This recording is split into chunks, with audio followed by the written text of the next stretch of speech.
আসসালামু আলাইকুম দর্শক।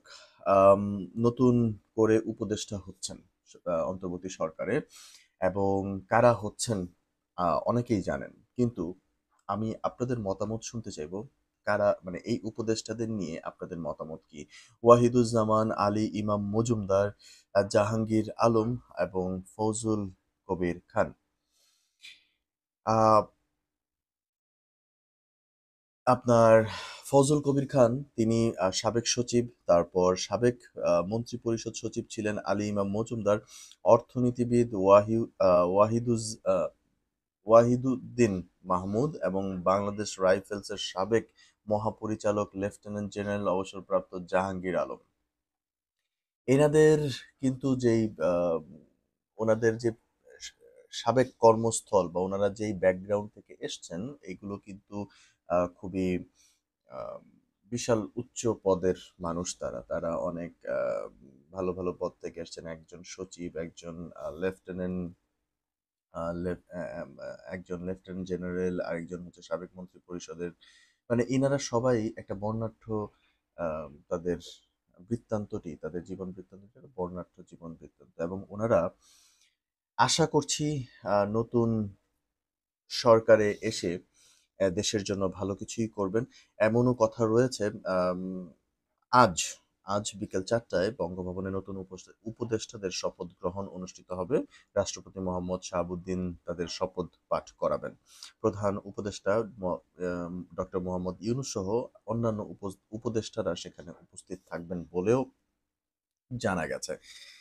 তো সোফার আমার কাছে মনে হয় যে এখন পর্যন্ত আমি আমার চোখে যা দেখছি, সাখাওয়াত সাহেব, তারপর হচ্ছে আসিফ নজরুল স্যার, তারপরে হচ্ছে ডক্টর ইউনূস, আমি সোফার অন্যদের কথাও যদি বলি, এখন পর্যন্ত উপদেষ্টারা খুব ভালো কিছু করে যাচ্ছেন এবং খুব ভালো কাজ করছেন এবং জনগণের জন্য করছেন।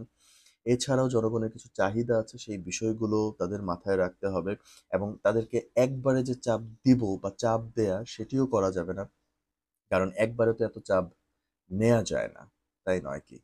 তো আমি আশা করছি যে এই সরকার খুব দ্রুততম সময়ের মধ্যে আমাদের সবাইকে আমাদের সবাইকে নিয়ে একটা ভালো একটা সুন্দর সমৃদ্ধশালী একটি বাংলাদেশ গড়ে তুলবে এবং অনেক সবার সুযোগ সুবিধার জায়গাগুলো দেখবেন এবং এই ১৬ বছরের যে লেজুর বৃত্তি করা, তারপরে হচ্ছে দালালি করা, চাটুকারিতা, তারপর হচ্ছে অনিয়ম, অনৈতিকতা, জায়গা থেকে যেই পরিমাণ চুরি, লুটপাট হয়েছে সেগুলো আম ঠিক করে ফেলা।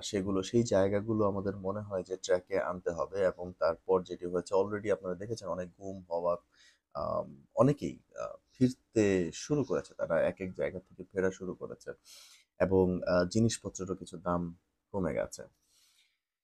এবং সবথেকে মজার ব্যাপার হচ্ছে এই অন্তর্বর্তী সরকার আসার পরে আম মুদ্রাস্ফীতির জায়গাটাও কিন্তু কমা শুরু করেছে।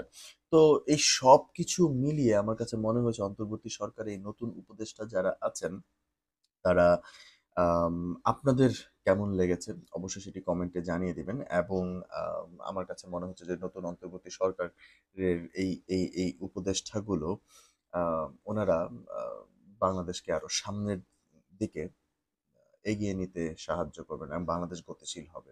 এই আশাই করছি। ধন্যবাদ।